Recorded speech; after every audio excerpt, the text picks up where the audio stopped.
ESP.bet.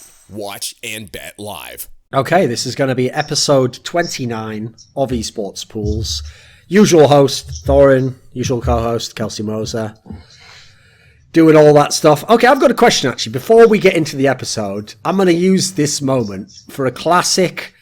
This is, I'll let everyone behind the curtain for a moment of how shows like Summoning Insight, how these podcasts work. I actually find they work best if people don't talk to each other that much, like on a friendly basis, you know, if they're not like super buddy-buddy. Because the problem with that is then everyone will get all the great points out in private, or you forget half of them, or you already know what the other person's going to say, so you anticipate what they're going to say in the conversation. So I take that concept to such a literal extreme that I don't even often ask people who are my co-hosts how they're doing in their life, like how their career's going. So I'm going to actually use this moment to ask Kelsey, like, has being an analyst impacted the output of your work? Because you used to be someone where actually I used to have to literally check your Twitter page because you always used to be putting stuff out like every 2 days. It does seem like it's slowed down a bit, and it's a lot more like the analytical stuff that comes out now, right? Yeah, it definitely, I basically have time for one article a week now.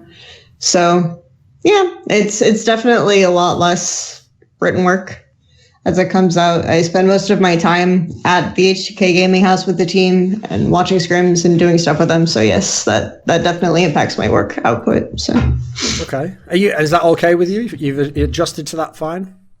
Yeah, I've adjusted to it pretty well. I'm enjoying what I'm doing right now, and I still have the ability to talk to wonderful people like Thorin and Clement about video games. Okay. And interact with the darling people on Reddit, so I'm doing pretty well. Because I know that you were one of those people who, I mean, I do it myself, where, because actually if you're someone who does a lot of content, one of the good things about it is it gets your thoughts out of your head, basically. You get to sort of formalize them, you get to put it down on paper, and crucially, I know you used to love this, is if anyone then says, like, some, you know, totally inaccurate opinion, you can say, well, actually, I wrote an article about this, you know, I did a video about, you know, if you go to this part, you can say, you don't get to do that as much now, right? Yeah, but most of the articles I write now are about NA, so most of the stuff I'm commenting on is NA related, and I guess I have the most time to be on Twitter when games are live during NA games, so that's probably, I still have a little bit of that interaction where it's like, yeah, you could read this article. Here. I literally had this opinion earlier this split, so yeah. Okay. Right, so our guest for this one is Clement Chu. He's been on many past episodes of this show and Summoning Insight. I won't say like the precursor, because it's not really like this was ever show building into this. It's not like this was the inevitable final destination for Summoning Insight. Could have gone many other ways. Who knows how it could have gone. Maybe one day I'll actually do a video where I reveal what I was gonna make a different type of a show, but then problem is I'd have to call out a few people who sort of let me down there, who had big mouths, who thought they wanted to be on shows, thought they knew everything, but turned out, you know what, when it came down to it, they couldn't commit, and a lot of them backed out like cowards. Luckily, though, in doing so, it was worth trying to set that show up just because it actually smoked out that those people didn't actually dare come on shows. And so as a result, I noticed a lot of them piped right the fuck down on Twitter, because I was actually trying to basically make a show that was the ultimate Twitter analyst show, and I was going to get all these fucks on camera, and it was going to be like, right, if you guys want to defend your positions, let's go. Let's make the ultimate show. And a lot of them weren't, believe it or not. A lot of them actually, the privacy of the tweet was more their style. So Clement, you are obviously someone where you used to work as a journalist, and then you worked with teams. You actually worked with NIP a long time ago. We're not talking about that shit one. You worked with the NIP that actually wasn't in the LCS. So that's an interesting way to differentiate in itself, right? So enough said about those days. We'll all forget about that. Then obviously you're better known for casting, working in the LMS, and then people would have seen you, they got to see you at Worlds, etc. Sadly, always obviously doing like the Chinese broadcast, etc. So occasionally you got some interview segments. I remember a couple of years ago on the English one for Worlds, and now you have reached what was actually the inevitable end point of your career, mate, which was to be some sort of an on-camera talent for the Chinese broadcast. This is where you belong, right? LPL. Yeah, it's been quite a journey. I'm not sure if it was inevitable or not, but you didn't think so, but I always knew you'd end up there, mate. It was just the right place for you. Plus, the LPL's a real thing now. You gotta show me your crystal ball, man. I need to know more about myself. That's the secret, though. It's like one of those things where you can't tell the person because that's like a time travel paradox, Then they might change their life course either to do or go against what you say. You have to just be like a sort of a Cassandra figure who knows what's going to happen, but you don't say it, and so then no folk can believe you or disbelieve you. Because no one man should have that much power, Clement. I try to just let people be themselves and live their lives. All right, so you're literally Kanye West, but okay. I am. I like it. You got the reference there, okay? I say I like to let people live their lives. Obviously, absolute liar in that sense. I do just literally incite the worst elements of certain players that people know are some of my favourites whenever I talk to them privately, I'm actually the hype man. That's everything Riot doesn't want in the game, where there's some player who's like a sick carry, and he's on a team that's not very good, and they're not as, and they're trying to tell him, no, play more like a team. I'm like, yeah, fuck those guys. You carry this motherfucking team. You make them get on your level. I'm the bad influence, basically. But as long as, luckily, this is the secret no one's figured out. As long as that's all just in private chats, you can never catch me. I'm not doing any of it in public. In public, I seem like a reasonable guy. Not really. I can't even pull that off. I don't really seem like a reasonable guy, do I? If anything, it's usually people who know me privately who are like, actually, he isn't that bad in real life, sort of. So let him get away with it. And I'm like, yeah, go on, let me get away with it. So anyway, speaking of getting away with stuff, we're actually going to try one of those ill-fated LPL episodes. So it's a good job this was like 5 minutes. I think I've gotten everyone's ad click at this point in time. Like, even if you tune out now, it doesn't matter. We got your click, we got your view, we've got all the ad revenue. You're out. It doesn't matter at this point in time. But if you don't want to hear about the LPL, just tune out now. None of this is for you. But I will say this. Here's a reason why you might want to stay. And this is a good reason. Because I actually think, after having watched a lot of LCK this year to do my show with Emily, I actually think this is the year where, forget China could do well. Last Worlds was the one where China could do well. And I even said, going into last year's Worlds, this is the weakest crop of Korean teams we've ever had. I think this year might end up topping that, because even though some of the Korean teams are good in the context of their own region, when I've seen some of these top Chinese teams, I think the best Chinese teams right now could beat, except Kingzone, I think they could beat anyone who plays in LCK. So I think actually MSI and Worlds this year are going to be super interesting, because I think this is the one where China can really make a mad impact. What do you think about that bold opening gambit? What do you think? Ooh, that's a tough statement to make, man. I wouldn't be so high on the chances, honestly. I still think we have teams like IG who are super good. They have a lot of all-star rosters. Yeah. But there isn't really a team right now where I feel like they're full spectrum. They can play the macro, the micro, have strong lanes, and have everything. So, man, I'm not so sure about that. But I'd say the only team that has a reasonable chance really would be RNG. But okay. But the problem is there, Clement, that is in the context of, I did crucially say except Kingzone. Because once you take Kingzone out of there, right, you got KT Roaster, who's still just trying to snowball the game in the first 20 minutes or lose. Then you got, who have you got after that? Afrika Freaks, pretty good team, massively inexperienced across the team internationally, might just fail, haven't even played a playoff series yet with this big squad, basically. What have you got after that? It gets pretty thin, mate. Then you've got fucking broken SKT that still don't know what they're doing. You've got KSV, who is gradually dying a death, and I don't think it's going to go anywhere. You've got Rox Tigers, who, the fact Rox Tigers is competent just shows how bad Korea is right now, mate. That is not a team with any players that should be world-class caliber, but they actually play as a team, which is why they win fucking games. So I think Korea's in bad shape right now. Kelsey, come on, give me your take on this.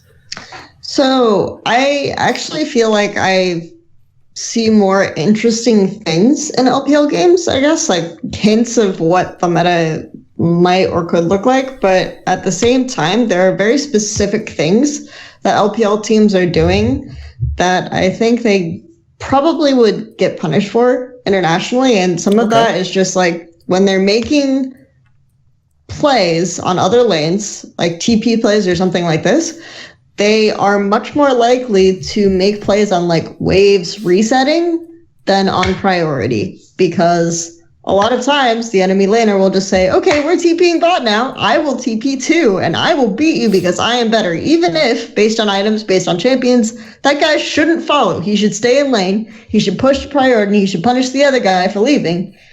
This is just kind of an unspoken agreement. And that's why I think a lot of LPL games are just so super snowbally, because like That's true. kind of moment will just sort of decide the entire game. So yeah, I don't know. Wouldn't that work against all these Koreans trying to play correctly? Half of them can't even pull off the correct execution right now. I mean, I don't think so, because if, let's say, like and for whatever reason, a lot of LPL drafts, like one team will end up getting every single lane is a pushing lane. And then the other team's like, yeah, okay, cool, we'll play the scaling game. And then they won't play like they're playing the scaling game, right? They'll opt into these like early fights, and then they'll lose really hard. Hasn't that always been the ultimate actual like stupid element of strategy in League of Legends though? Is that it doesn't, even to this day in most leagues around the world, it doesn't matter what comp you draft for teams, players still play their own individual style, and then as a team, if they're a team that team fights, it doesn't matter if they have the scale and comp and their 3k gold lead, they still don't scale, they still go for the 50-50 Baron, they still take any fight that the losing team offers them. Like it's actually staggering to me how much people talk about League as a strategical game where you've got to know what everyone's doing on the map, and then people to this day still don't do that. Yeah, I think to an extent it's hard for players to sort of adapt, but if you're drafting kind of the same sort of comp over and over again, then your team should theoretically like understand how to play that type of comp, right? But then at the same time, I feel like if you're looking at what I just described, the scenario with the lanes, and then so the minion wave is like going towards the center of the screen, right? Both sides. Normally, if you have like, I don't know, you have one top laner who's really, really good at, who's going to have like a really huge impact on team fights early, like let's say, I don't know, maybe Sion, and he's been pushing in the lane into he's been pushing the lane really, really hard, right? So he TP's bottom. The other guy now has an opportunity to push the wave back away. So normally Sion would push the wave like the guy's turret, so the guy has to like push the wave back, you know, he has to waste time doing that, but he just like waits for the waves to crash together, then TP's down bottom. The other guy can choose to join him because the wave is reset and he has like all this time. He can also choose to just go mid, or he can choose to push the wave, and maybe he gets like a lot of damage on the turret. Maybe if the other guy spends a lot of time bottom lane, he even takes the turret. Like, I feel like most of the top teams in Korea, even your KTs, even your KSVs, especially your KSVs, that other guy is just going to like push all the way to the other turret, or he's going to make like an intelligent trade that allows him to at least have a foot in the door, even if this other guy is like snowballing bottom, right? So the game isn't going to be completely one-sided. Whereas I feel like if you have an LPL, the other guy is almost always going to be like, yeah, I should TP too. And then unless he has like some sick outplay potential, right, he's going to probably die. And then it's going to snowball insanely well for the Sion guy. So I feel like that's happening a lot with a lot of teams in the LPL. And it's almost like, okay, one team decides at one point, I have had enough of your shit. We're all going mid now. And then they all take the mid turret. And then the other team, for whatever reason, is like, yes, we're all going mid now. And this seems to be something that happens. Like the teams that don't do this are the ones are the ones that are able to come out on top. Like the RNGs, the IGs, and shit like this are the ones that are able to maintain pressure in multiple lanes very well. And so these teams, I think, are going to be really interesting to see on the international stage. And I think that they're more interesting to see when they're playing against each other. But a lot of the really, really one-sided snowballing games where you watch RNG or IG or something, you're like, damn, this team is like so damn good. This team is so damn dominant. I feel like a lot of the teams they're playing against are making decisions that make it really, really hard for them to stay in the game, if that makes sense. Yeah. Okay. So basically what they're doing is they're overcommitting to fights that they can't win while they could be spreading out the pressure on other points in the map. And that is kind of the point in the LPL where you do see a lot of people opt into kind of a riskier trade, a team fight mentality. I think the most common gambit we see is like mid laners and junglers fighting, and they're just fighting and waiting on whose support is going to come faster. That actually happens a lot in the LPL, and whoever wins the gambit has this massive lead because they can go bottom and punish like the AD carries or go elsewhere on the map. So that has been a trend. Okay, right. Well, let's start then. Let's start at the top. So the team that obviously has the best record is IG. And this is a team where, okay, yes, they brought in Jackie Love. Obviously, that's been a different factor. But the core of the team is similar to what we've seen in last year. And so you look at the squad, obviously everyone already knows it's not exactly a well-kept secret that Rookie was one of the best players in the world, even if his team didn't make it to Worlds most of the time. But then what people might not know is, okay, this team had Duke for a while, the former SK Telecom top laner, but they switched out a fairly hard switch, and it's pretty clear they're not going back, to the Shy, who was the guy who, actually, people might remember a few years back, used to be like a ridiculous Riven one trick and was very good on Nidalee when that actually used to be a top lane champion, and now basically he's taken the top lane role. They have Ning as their jungler, but I noticed actually there was even a game where they brought Kid back recently and played him again. He was retiring. So what is this new IG like? What, they played him just for one last game, was it? Yeah, they played him for one last game. Okay. They still won it, so. Yeah, it was a super troll game though. It was really fun to watch, I guess. But yeah. Yeah, we almost had that as a must-watch of the week. But yeah. So who is the new Invictus Gaming then? Like, why in the intro have you already downplayed them? Why aren't you like, they're dominant in China, they're going to bring something new to the game, they're going to beat these Koreans, this is the team I'm putting all my eggs in the basket of? Why not, Kelsey? Why the pessimism for a team that's wrecking the whole league? I really like IG a lot because I think that they have a lot of boldness to them, I guess, if that makes sense. So, but there are things that they're a little bit reliant on that I think stand out to me as things that might make it difficult for them. For example, I think like they really hard prioritize the Azir, because when they don't have mid priority, they struggle. And Azir is a champion that almost always gets mid priority on this match. Like it's to the point where if Rookie doesn't back first in lane, their bottom lane is like insanely susceptible to place. And so, if Rookie doesn't get first back, then their bottom lane is like playing insanely aggressively, and it's really easy for enemy mid and enemy jungle to just like use the fact that Rookie is backing second to wreck the entire game for them. So that's something that I've noticed that they've done. I think, like, for example, in one of the Beachy games, like when they had Fire Rain, this happened to them. I think that there are issues with this team in terms of how they set up the map in that sense.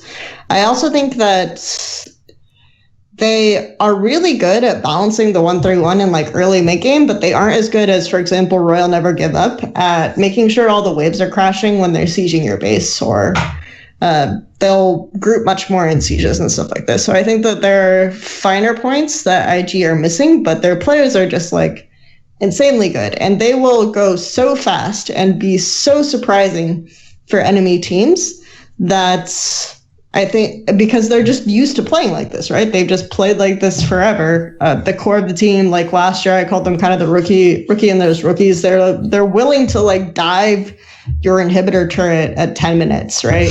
So I don't know, like they're a really fun and really exciting team just because the players are so good. But they're weird. Like so many people were hyping up Jackie Love insanely well, and I was the one saying, no, give this guy time, right? He's still like a rookie, and he's playing weirdly in these third-party tournaments. He looks like he still needs time. He wasn't that good in the City of Heroes LSPL challenge qualifier and stuff like this, but then, like, I don't know, it didn't take him that long. I think he's really, really good right now. He's one of the best JD carries in the league for sure, so... How has that worked in the team then? Because obviously this is a team, in fact all versions of Invictus Gaming going back, that's never really been about bot lane, right? It was the anti-AD carry team for so long. So how has that integration been? Because obviously they've been used to having the solo lanes be the stars for the last few years. Oh, I still think the solo lanes are mostly the stars. Yeah, they have the Shy and Rookie in their solo lanes, and just like to kind of go over the general picture, IG have 3 of the best DPM players. They have three of the best laners in the league, basically. So the way they win is a lot like 2016 TSM. They're just ahead by so much in the lanes and like 3k gold ahead at 20 minutes, and they can snowball from there. But they're mid to late game macro, they're team fighting. I really wouldn't put them at the top of the LPL so far. That's just kind of the general picture. In terms of like what JackeyLove does for the team, I think it's really interesting because he's kind of the guy that he's probably the least important piece in terms of just the laning. He's there to provide mid-game firepower. So you're never going to see him on something like a Caitlyn. He's always going to trend more toward like the Rageblade champions, the Varuses and things like that. And he's just basically there to dish out damage. What I like about him is he's actually pulled back a bit in the laning phase. He was one of the easiest AD carries to kill in the laning phase. No chill whatsoever. You could always gank this guy.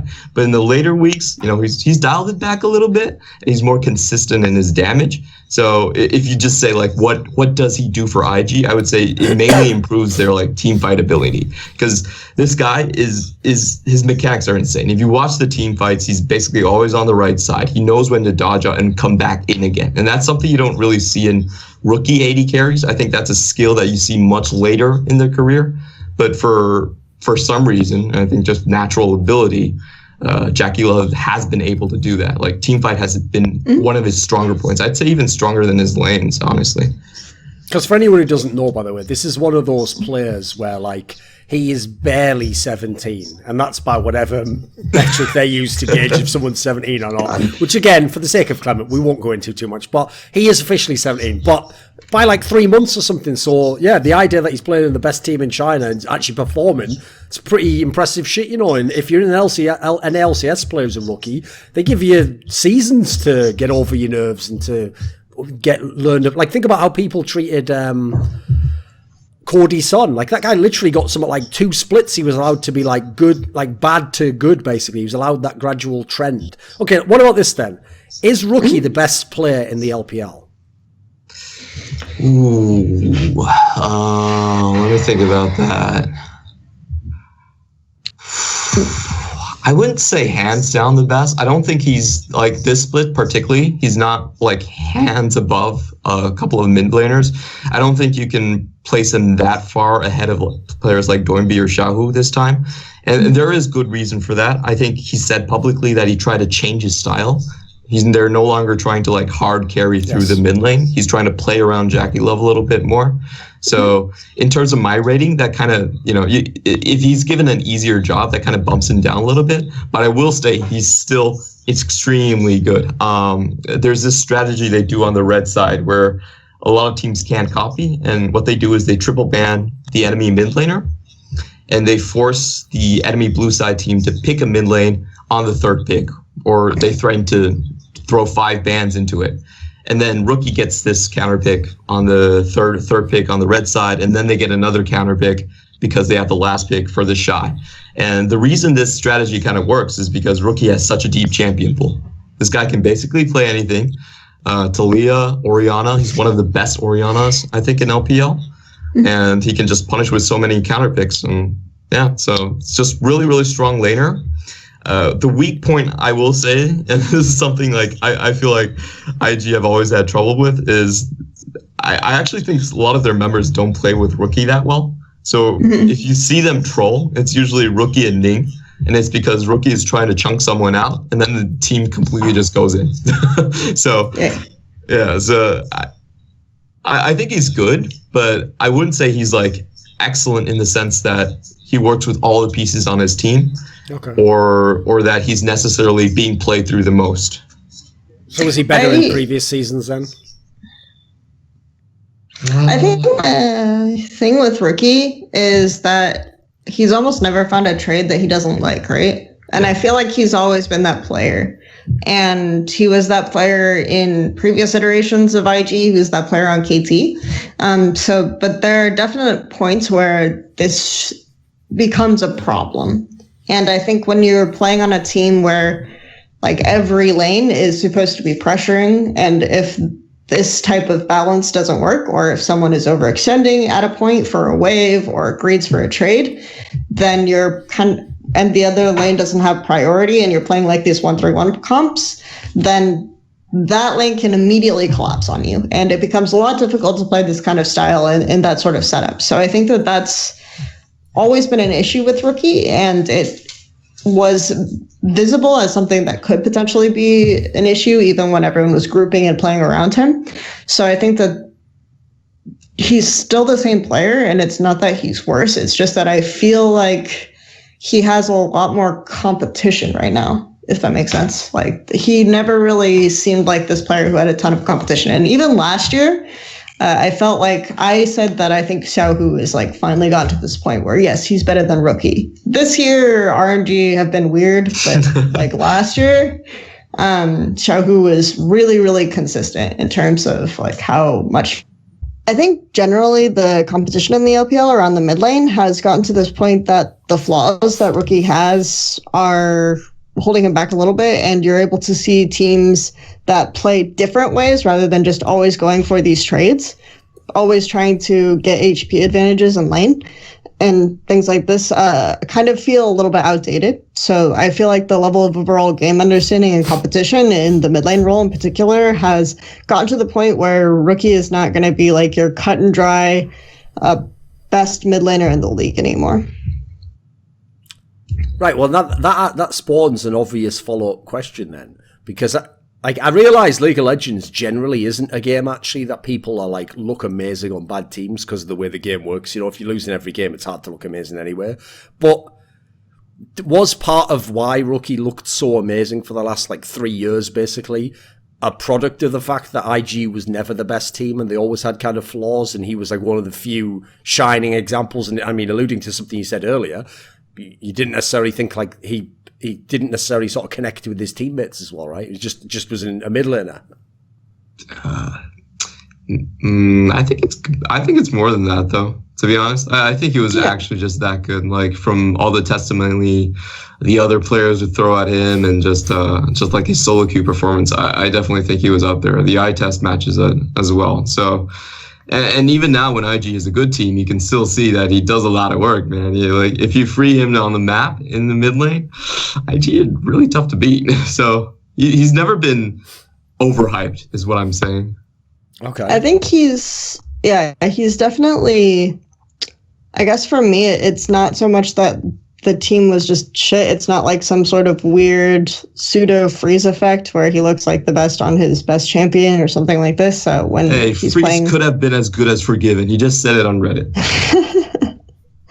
But it's not something like that where he looks good in comparison to the rest of his teammates. But I think that type of environment molded a very specific sort of style, or reinforced a certain type of behavior that he already had in terms of looking for like the lower percentage plays, that I think may actually keep him from developing now, if that makes sense. So yeah, that's sort of how I feel about it, is that it wasn't necessarily that he looked better because his situation was shit, but because he was in this kind of situation where he felt like he always had to go for the outplay, that now he is maybe meeting some resistance or some stickiness in developing his play style. So if we put him up against like BDD, I mean, admittedly, the mid lane isn't actually that sick in LCK at the moment. So BDD's probably the best example. Would he be as good or better? He would be as good. I think so. Like, some people will say that BDD's laning is actually like just the laning itself is better than Faker's, right? So if we're talking about this type of metric where you're going like obviously Faker is the better overall player, but if you're going with this type of metric where you're just like in the 1v1, or maybe you're even accounting for like the jungle, where the jungler is in relative to the lane and how you are reacting to the jungle matchup and stuff like this, I feel like you could have a really interesting matchup where Rookie and BDD are playing, but I feel like BDD's overall consistency probably makes him better at laning overall. But you will see, like, when the matchups that Rookie is winning, he'll win them like by more of a landslide, if that makes sense. So I think overall BDD will win more often, but Rookie will just kind of smash when he does win, if that makes sense. So if we look at the standings, like nowadays, I usually do a lot of my shows just chronologically. I start with the top teams, I work my way down. But I actually want to skip straight to RNG, Royal Never Give Up. And the reason why, because anyone who just has only looked at the standings will be like, yeah, but they're not doing that well, they're 7-4. Yeah, but the whole thing is, this is how ridiculous the LPL is and how ridiculous RNG is. So everyone knows over the last few years, like RNG was the team that always cycled the AD carry and brought the people in and let people with the sub play for half the season. So they've done that again because they didn't bring Uzi in until about, 3 matches ago or something. And so the rest of the season, they were just fucking around with these other guys. So what has been going on with RNG? Could they have just secretly been the best team the whole time if they'd have played the proper lineup? What's going on? Well, I think they do this every spring, to be honest. Like, they give the official reason is they give UZI a rest to kind of help his wrists. He's had chronological wrist problems for a while now. Okay. And like before UZI comes in, and typically before Chinese New Year, their play is definitely not up to par. Like you can't even tell what they're doing. And I've interviewed UZI and a couple of the players, and they basically say the morale is really low when UZI isn't coming in. And I can understand that. Like, the ADCs know themselves that they're basically waiting to be replaced in a sense. So, just basically don't take LPL before Chinese New Year, like, super seriously. Like, there's definitely a lot of trying stuff. So this is actually the first time they've done it before Chinese New Year, but summer was the first time they did it period where they like took a break and removed UZI from the roster and didn't put him back in. I think that when you were seeing a lot of the back and forth with MLXG and UZI, that was more team conflict, but I'm told it's like kind of now been resolved and it's fine. But I do think it's a good idea. Like the wrist issues are legitimate, obviously, and so I do think it's good, and it's nice that they're letting him sort of rest.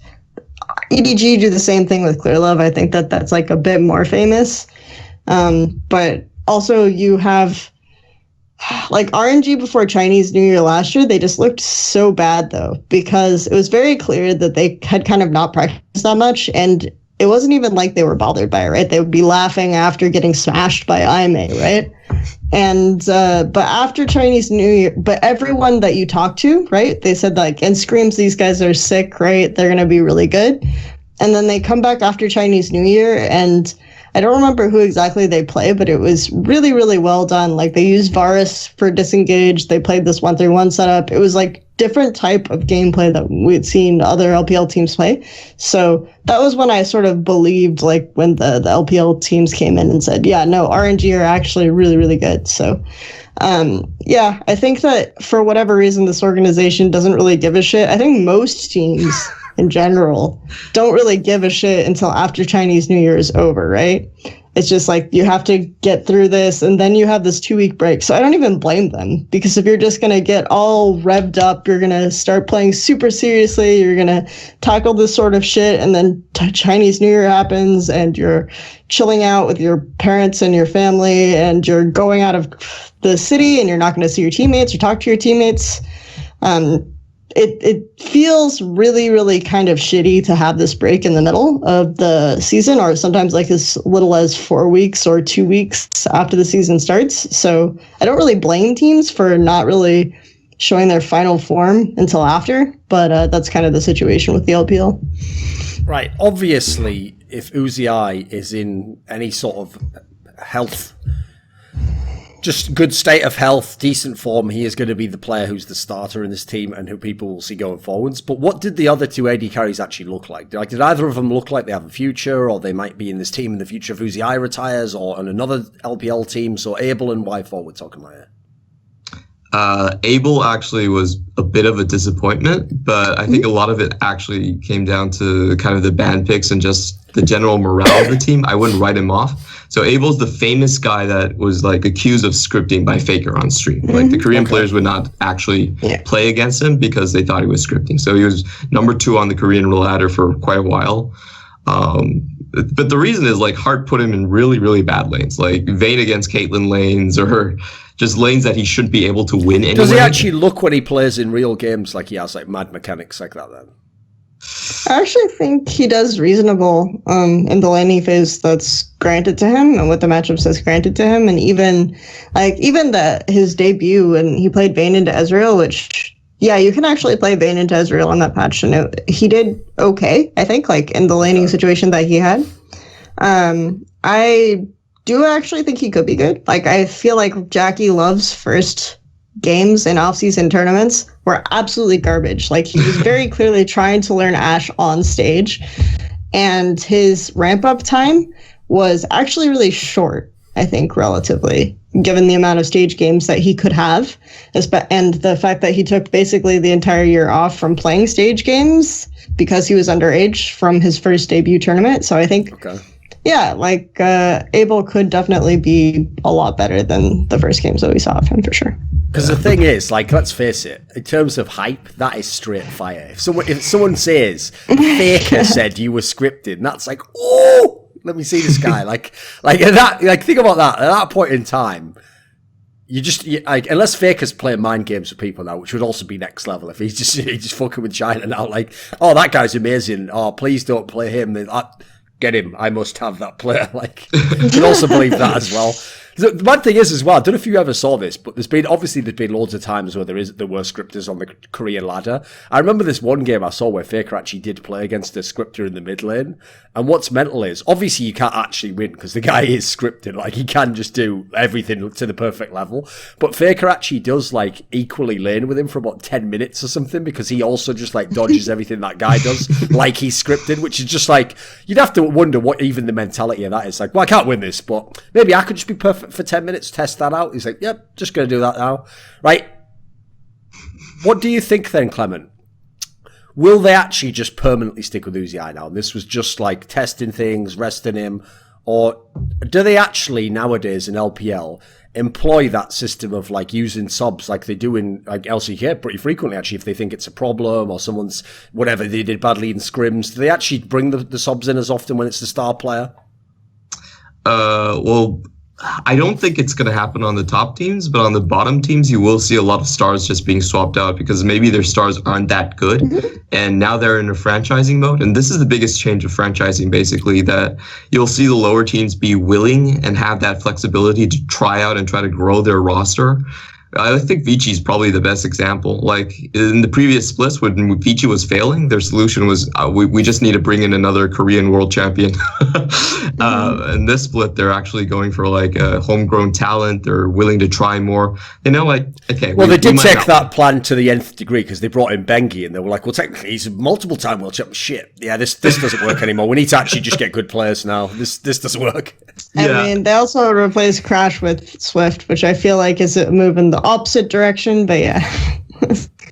I'm really curious about that. Why would you think it's the opposite direction? Like, Crash did not gel with that team at all, which is it's really a move bizarre. in the opposite direction because Swift is a very established player relative to Crash. So you're talking about like raising homegrown talent, but yeah. LPL teams have, like, the lower tier ones have almost always like swapped out talent because they're in panic mode. It's like, we're at the bottom of the standings and we don't know what we're doing and we're going to try Easy Hoon on support and shit like this. And I actually think Petrucci is terrible for this because they literally have zero idea of what they're doing. And I even watch them now with Swift. And I feel like they have the same problem Crash does. Like, obviously, Swift is more experienced and he's a little bit smarter than Crash is. But, like, for example, in their game today, he's literally, like, invading blind 4 times and inting every time. And it's just they still win anyway because they play out the late game team fight. And it's like, these aggressive junglers are not going to work with your team because you do not have good laners. You do not have strong lanes that will push for them to invade. Like, it's completely mind-blowing. Their mentality is Dandy worked because he was aggressive. That is not why Dandy worked for your team. And it's even kind of semi-debatable that Dandy worked for your team because you were fighting to stay out of relegation every time anyway. So there you go. Okay, why then in RNG, likewise, did they use MLXG so much early on and only bring in Karsa also? I mean, he played him like the odd game beforehand, but they only brought him in sort of like 4 or 5 games ago. So why, like, is there a reason why he wasn't in the starting lineup?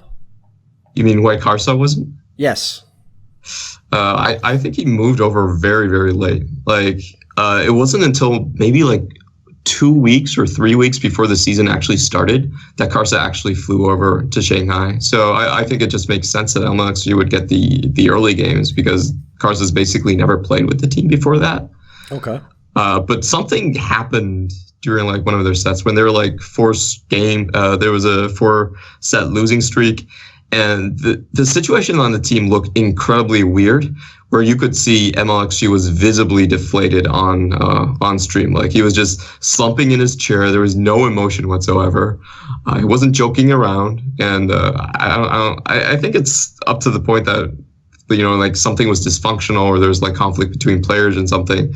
And then they just swapped in Karsa for whatever reason that is. But, it's a lot of speculation from our end. Yeah, it may also be... Oh, sorry. I was just going to... It may also just be like a scrim thing where they waited until Karsa was having the results they wanted in scrims. Because I think they did play him the first set. They played him one game. Yeah, and they didn't look very good in that one game with him. So... also in the off-season tournament. So I think it just took him a while probably to get kind of situated, because even if MLXG is really weird and I don't really think he's a good jungler, to be honest, like his synergy with Xiaohu is really, really strong. So I think they were kind of looking for that to show up in scrims before they let him just take over on stage, probably. Yeah. Okay, and that was a big thing for Karsa. Like just recently in their recent win, the Chinese community, they got Xiaohu and Karsa to interview together, and you could see the effect it had on Karsa, because when he was told that they were going to be interviewed as a unit with Xiaohu together, he actually started tearing up. Yeah, that was kind of a sweet moment, because the reason that a lot of us believed MLXG would stay on the roster forever, basically, was Xiaohu and MLXG. They had such a strong connection. Xiaohu was saying publicly that he wanted to play with MLXG forever, for the rest of their careers. And the fans of the teams definitely, they made a lot of posters where it was them two hugging together and saying, "Never leave me, MLXG." So we always thought that they were going to be as a unit, and you could see the effect that it had on Karsa when they went on stage together. I mean, listen, I think MLXG is good sometimes, but why? Yes. Why does someone have to say something like that? Why whenever someone gets really good, do they have to in some way, like, it's like, well, there's no flaws in my game anymore, so I better just pick a teammate to tie myself to forever. It's like, why are you doing that? Why not just let them get you a new player? Like, it's good. So okay then, in light of this, obviously that will be something people will be looking at the whole time, because if they'd have just signed Karsa and they'd have had some sub-jungler, then logically the main priority would be, we've got to just get him into the lineup and we won't take him out unless it's really bad. But in this scenario, he's sort of on the hot seat the whole time, and especially since it's only the spring, with like the whole year ahead of us, doesn't this Karsa lineup basically have to be amazing? Otherwise, the temptation is to revert back to using MLXG, right? Yeah, I think Karsa currently fits with the team, gels with the team better compared to what we see from MLXG. And the caveat is, of course, that was before Chinese New Year for the most part. But I still think they will play MLXG a couple times just to try him out. He's not been completely sidelined. We've seen him in a previous series as well, even after Chinese New Year. So, I mean, I've talked to Karsa about this, and they still basically scrim with all their members. So... I think it's still going to be a scrim situation, like who does better in scrim situation for now. Okay, right. Let's loop back then to where I started with this question then. So when they actually do play Karsa and Xiaohu and Uzi, could this be the best LPL team? I think it is. I think I give them much higher chances than IG. I think they have a lot fewer problems in terms of like the late game and team fighting. IG, they're not a very good team fighting team. If you look at Ning's positioning, if you look at Baolan's positioning in team fights, their front line doesn't really know what they're doing. While as RNG, I feel like they have a much smoother team fight. They have better shot calling, and Uzi himself is much better in terms of team fighting compared to Jackie Love in those crucial moments as well. So I actually think RNG in their like completed form is probably the strongest LPL team, even though the standings might not show it. Is LPL still all about team fighting? No, not at all. Really? I really disagree with that. Like, for example, I was going to say that IG don't draft team fighting comps. Right. So, that's true. just typically in general. So it makes sense that their team fight is harder to execute. But I think RNG, a lot of their comps are more flexible. A lot of their drafts are more or allow them to team fight, and then also like 1-3-1 or 1-4. Whereas I feel like IG kind of pegged themselves a little bit more. RNG though are better, I think, at executing like the macro of the mid to late game 1-3-1 and 1-4 style than IG are anyway. So I actually think that I don't even necessarily go for the team fighting criticism as much as I think that just RNG are better at the thing in mid to late that IG are supposed to be super good at. And I think like RNG are one of the best teams in the world for watching how you do late game sieges, because they almost always understand like how to rotate their mid and jungle to set up fake pressure and to make sure their waves are crashing across the base all the time. And so like the enemy team has to respond to one. And when they're moving to respond to one, they lose like an inhibitor for it, right? So yeah, that's what I really like about RNG and why I think for me, they're the better team right now. Or in theory, like their basic foundations, once they get all their roster and their members synergizing and the team plays well together and they've decided like this is the 5 that we're going to take to an international event when the time comes. I think that once we have that final resolution, because you even have like Zatai let me shit going on in the top lane, whatever. Final resolution. Then I think that sounds kind of weird, okay. Yeah, a little bit. Final destination, no. Final solution, please, God, no. That will be the roster that will be the best team in the LPL, yeah. So. Okay. To be honest, that sounds like a fucking LSPL team name anyway. Final resolution. Could be. Right. What about this then? So. Another of the traditional top teams in LPL is obviously EDG, Edward Gaming. They won the most splits in the modern era. So this is the team that's really confusing to me because they've still got some really good players in their lineup and they haven't been doing any of the shit that I was referring to earlier with some of the other teams. They have basically just been playing their real lineup the whole time and the results are like, I mean, they're good, but they're not that great. Like for me, they're in the weaker conference. So why aren't they more dominant? Why aren't they a better team? Oh, wow. So I think the big reason is you take out Clearlove. Now, Clearlove was the main shot caller in most of their macro knowledge. So you take out Clearlove and you replace Hara.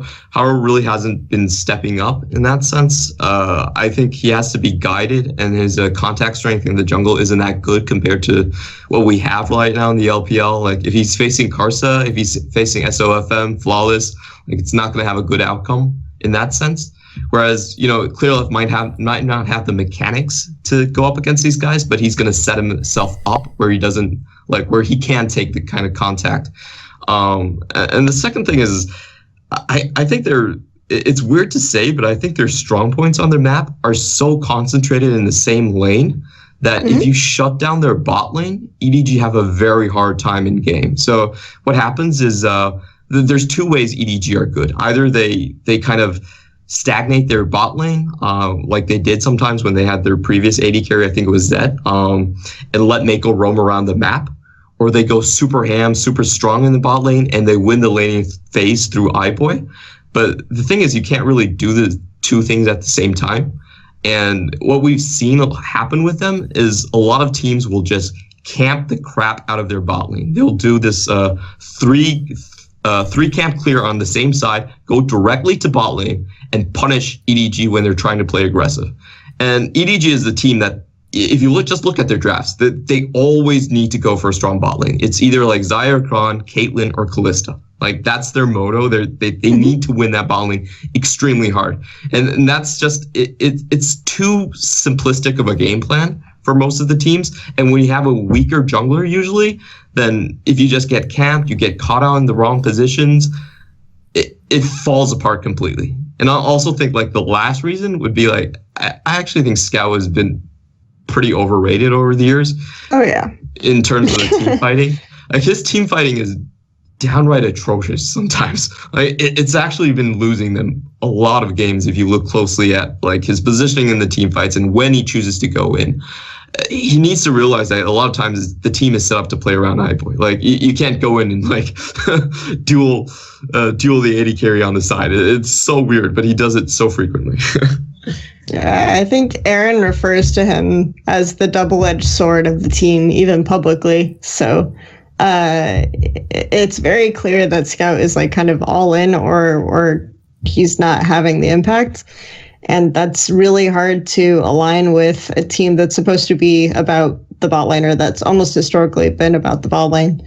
The other thing is that they aren't even kind of like, the way that the team operates is that you have to win bot lane really hard, so you can rotate your bot lane and take down the turrets across the map. And that's always like the kind of the simplistic style that EDG have gone for since last year. When Mako started taking over the team as the main captain, is he would say that, if we haven't gotten bot lane turret by 10 minutes, it's a failure. So it's really, really clear that this is how they're going to play their game. I also think that I don't actually necessarily mind Haro being in, because I think Clearlove, even in regular season last year, like for me, Clearlove last year didn't look good until Worlds. Like it was really weird. Is the plan still to bring him back later? I think it's really hard to say. I think it is because like he's not very explicit about what the plan is, but it's almost always, until he says I retire, I think it will almost always be the plan to bring Clearlove back at the end of the year. Yeah, so we're to his farm, starts raising his piglets. Yeah, he's not doing that. He's grinding super hard in solo queue. So, and he's grinding a lot more after Chinese New Year. So there's a real chance he might be back. Even though EDG are saying, like, denying that that's his account now or some shit. But anyway, I think the interesting thing is that you have, like, I still feel like this team operates through like support and jungle coordinating backs. And this is a really, really easy thing that you can track for EDG in terms of like how they're going to set up their plays. And so that's also very predictable. So it's just like EDG have almost always had a very specific one-dimensional style. And I don't know. I'm glad teams are sort of finding ways to punish it now. And of course, like I've said this at the last year as well, and they still won LPL Summer. So I guess whatever happens, what happens. I don't think they're going to do it this year, though. I said the same thing last year too. So okay. See. I'm going to stick to my bets. I don't think EDG's. I mean, they haven't won Spring the past 2 years running, so it would be actually surprising if they won Spring this year. So. Okay. Is Mako the best support in the LPL? I think so. I would actually be curious if Clement has a different opinion. I'm looking down the list of supports, and I don't really have one in mind that really compares. Yeah, I would say so. Because isn't that kind of like a weak position in LPL at the moment? It pretty much is. If you look at the other top teams, you have Baolan, you have Killua, mechanically good, but way too all in. RNG have Ming, which I think his flaws are quite obvious. He sticks in lane to UZI when he doesn't need to a lot of the times. He should be roaming a bit more. And for W, they have that rotating door, Celestial, and Zero. I don't get why Zero just doesn't play all the time for them. I never understand that, but that's it. Allegedly, he has like work ethic issues, but I don't know. I actually disagree. Maybe it's because you're coming from the LMS, but I think compared to almost every other region in the world, the LPL has like a very good support talent. And if you judge them by macro knowledge, maybe not, but the fact that they're like legitimately strong mechanical players in the support role, I think makes it one of the better regions to find strong support players. But in terms of like the full package, in terms of being able to like ward placement, being able to coordinate your back timings and everything else, and Mako is definitely the best for me. Yeah. I think it's pretty clear cut just because Mako is a step ahead of everyone. Like if you think about who controls the big macro picture in terms of like a shot calling role, I think Mako is actually the only support that really comes to mind if you look at these teams. Okay, well then let me ask you this then. Does that mean then that Mako could be the best support player in the world? Because actually, if you look at LCK at the moment, it's not as crazy as people think, because like Gorilla definitely isn't doing that great overall. He's, Prey's been better than him, I think, generally. Like their bot lane's not like super dominant at the moment anyway, they're not in lane. Then you've got like Matters in KT, but then obviously they're a very hit and miss team. Still a pretty good player though. Tucson gets a lot of like the MVP awards for the games in the Afrika team. I think that's mainly more like playmaking. It's not that crazy over LCK. So could Mako be the best support player in the world? I think good chance if you name it like that. But I don't watch every single LCK game, so. But I think it's Mata still. Ooh. Really, you put him over Mata? I think it's Mata still, actually. Just in terms of how Mata is. Like, in terms of how KT are developing right now and how they are actually, like, getting way better reset timings over as the season progresses, which was a huge problem that they had, and, like, how Mata is backing for pinks and, like, when he backs for pinks, and the fact that he's willing to use multiple ones for bush control and then transition, like, he has good timings on when he should transition pinks for jungle ganks and stuff like this. Like, I feel like Mata is just really good in a lot of different aspects of the game, that it takes a while to get to that level. I think Mako is really strong and as a playmaker and as the main guide for his team. So it's almost like you've gotten to this point where they are maybe the main overseas rivals, but I think right now Mata is still the best. So. Okay. Maybe I should watch more KT. So one of the teams, which obviously due to the organization has a very weird name, in Rogue Warriors, which sounds awesome, but it sounds like a cartoon from the 1980s in America. So this team, who's doing pretty well, you look at the lineup they have. Okay, they've got some experienced players. They've got some players you've seen in teams before. But for this team to have this sort of record, is Doinby just a confirmed LPL god now? Does he just know how to win LPL games? How is this team this good? I think a lot of it has to come with like off-season management, how they pick their players. Like, I think this is the best example of a top-down design for a team I've ever seen. Well, they have almost no subs, right? So it's also pretty all-in. Yeah, just think about the situation. They picked up all of these players when they were relatively low in terms of their value inside the market, and it was very obvious how they were going to fit together. You had a top laner that would absorb pressure, and Mouse still does that very well in this composition. You had a scaling win condition in SMLZ. You had Doinby, who could play those supportive mids. And then you tie it together with Flawless, who, wasn't on IMA because he was a Korean. And you take a coach like Steak, who is very familiar with this kind of setup where top lane's absorbing pressure and you have a kind of a bot lane scaling. You used to have Betty in that sense. And I think it's just a good design overall. And I think it's a really good scenario and case study for management that want to put a team together. And this is how you do it. You take star players that you can see how they would fit together. So yeah. Team balance is what I always describe that as. Like, it's not just getting good players or bad players. It's like, how would they potentially work together? Yeah, this is definitely the best case of that. So yeah. See, the way that Doinby was playing, like, it's funny because that used to be Doinby, right? That was Doinby in his first LPL split, but it hasn't been Doinby for such a really long time. He was always like the high gold percentage.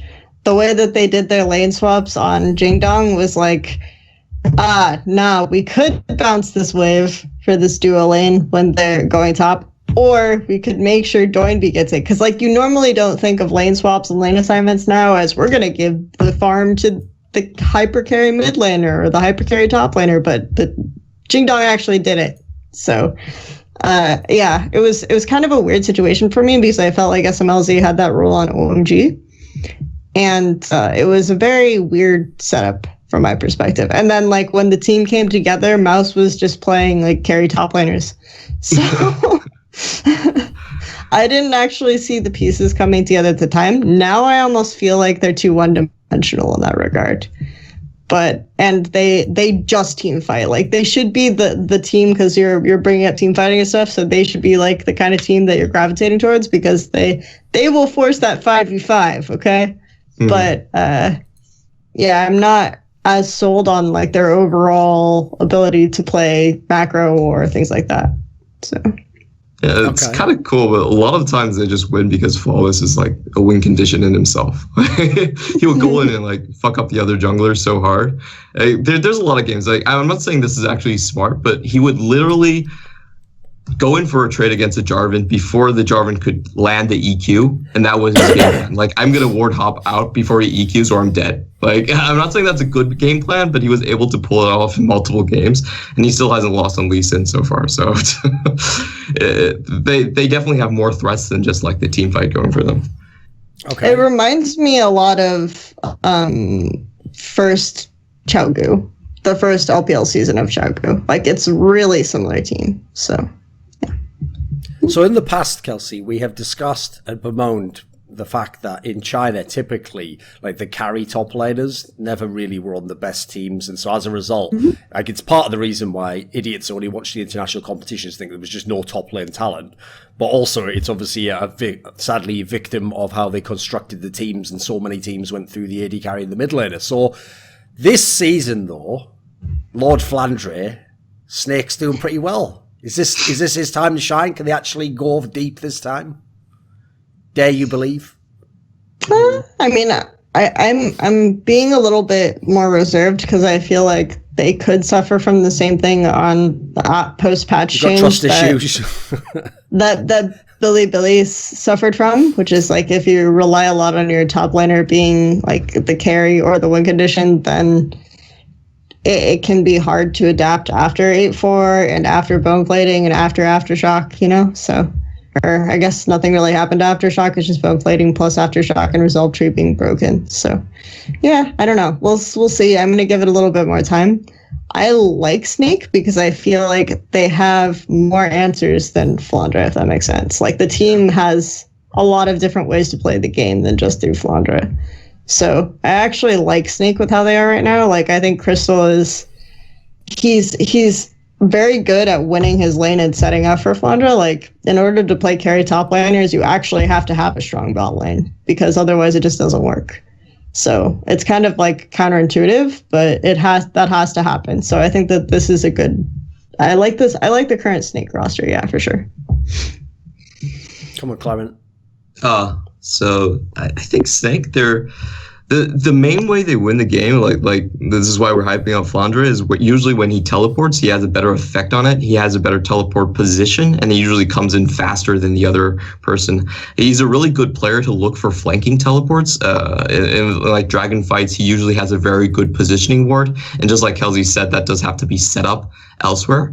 I think something that really tied them this season was their rookie, Guoguo, which no one really expected that much, but he's been a teamfight beast, and he's actually, this is really rare in rookies, but he can actually engage for the team on Rise, which is, I find quite surprising, because he's doing it even better than Scout. He's doing much better than Scout, the way he engages with his Realm Warp and stuff. Yeah, so I think that has been their huge win, and the way they win games is just like, they will smash you in the 5v5. Like, in terms of just a straight up 5v5 fight, I don't think there's many teams in the LPL that can take him.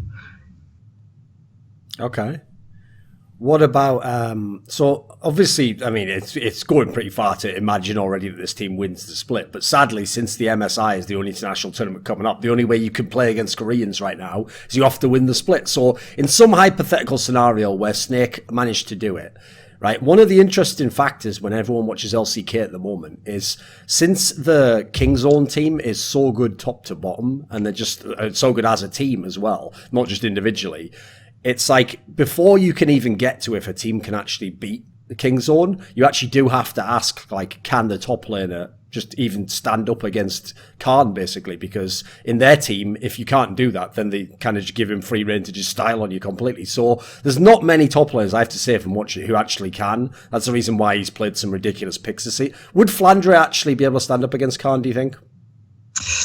Ooh, I think it comes down to like the set play, because what makes Kingzone and like Khan so scary is they figured out how to move the top lane with the jungle in. It's basically like a science for them. So if they're on Jace and they hit 2 EQs, you know the dive is coming and you're probably dead.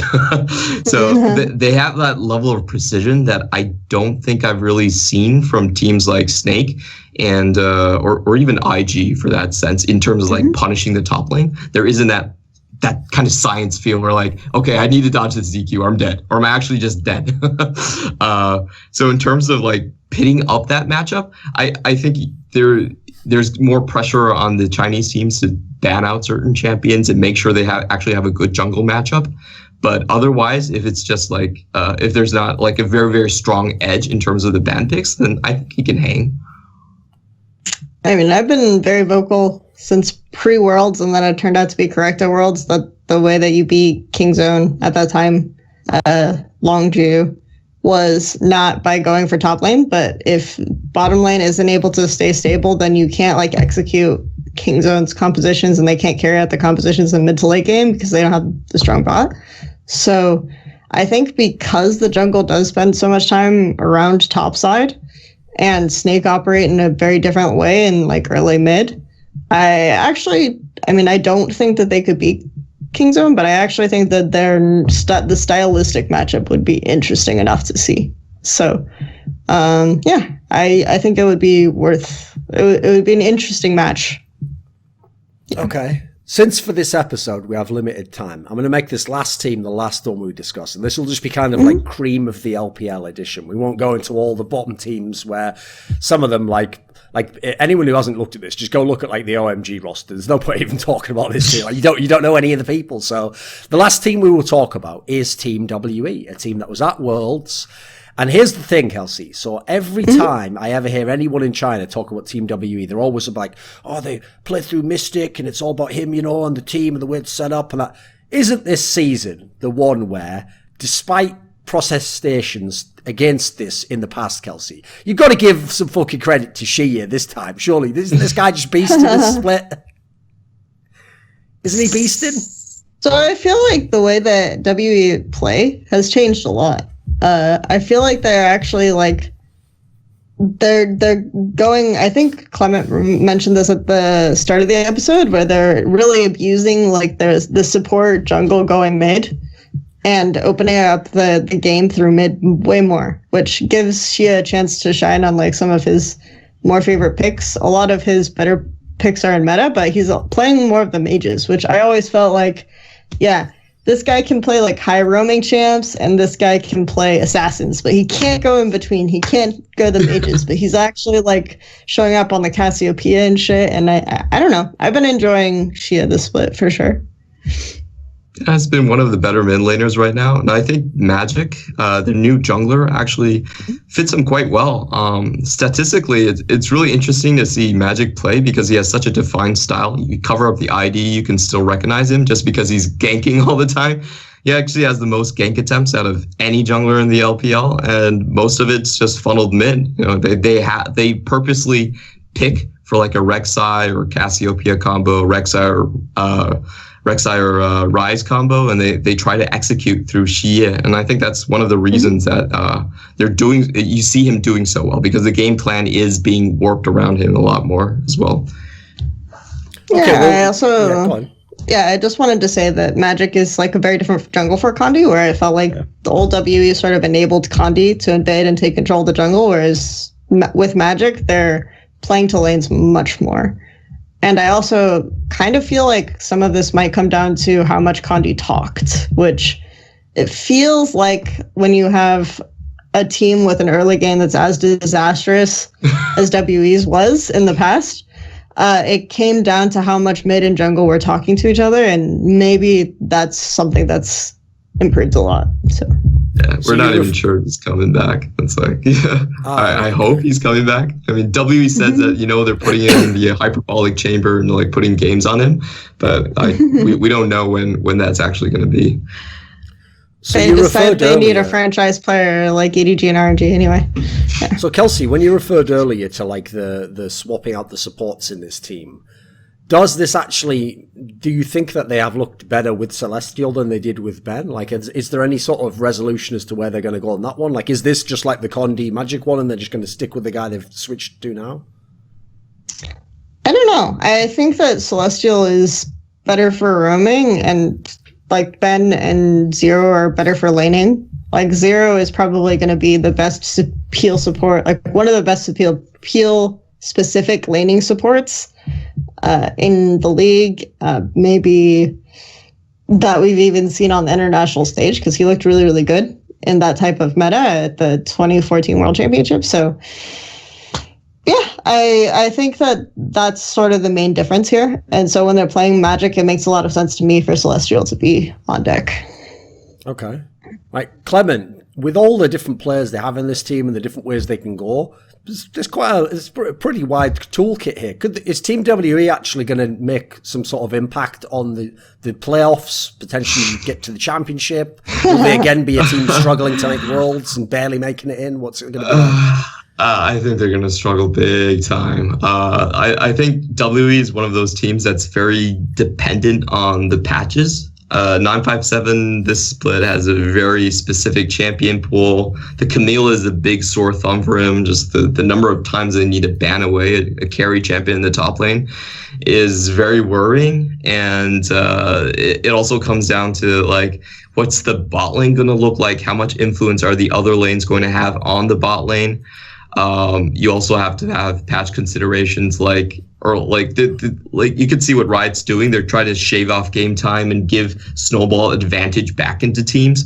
So I think that also works against WE. So the setup you usually see WE is they will have a losing top lane, they will have a losing bot lane, and if Shia somehow doesn't show up or doesn't carry big in the early to mid game, then in this meta, I don't think you can compete. It's a very snowbally meta. You can choke out Vision incredibly easily.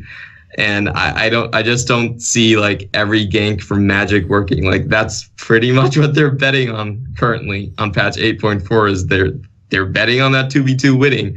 And that's not always a bet they're going to win. Okay. It's funny because they used to be dependent on something even more arbitrary, which was Condi stealing Baron at 50 minutes.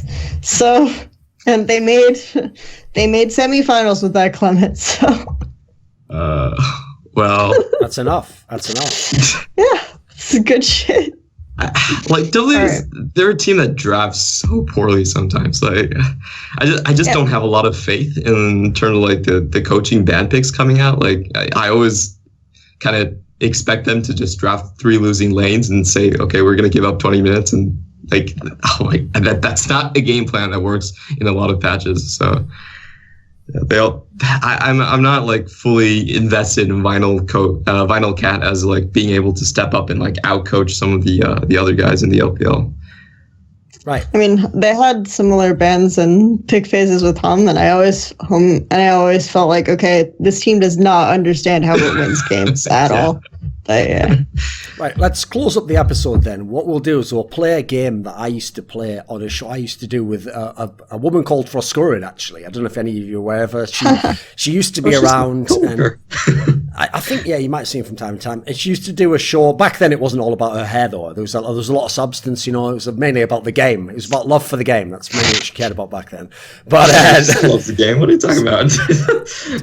Can't read sarcasm talk. Okay, so let's keep going. So we're going to play a game that we used to play on this show that I hosted back with her before she again like resold her soul back to Riot, but at a slightly higher price and for better perks and rewards. And that we go like this. Okay, so who is the team in the LPL right now that Monte Cristo would like to watch? So this is the team that, you know, like has maybe good vision control, or they draft correctly, or they play out the macro element correctly. Who would be the team that he would enjoy watching?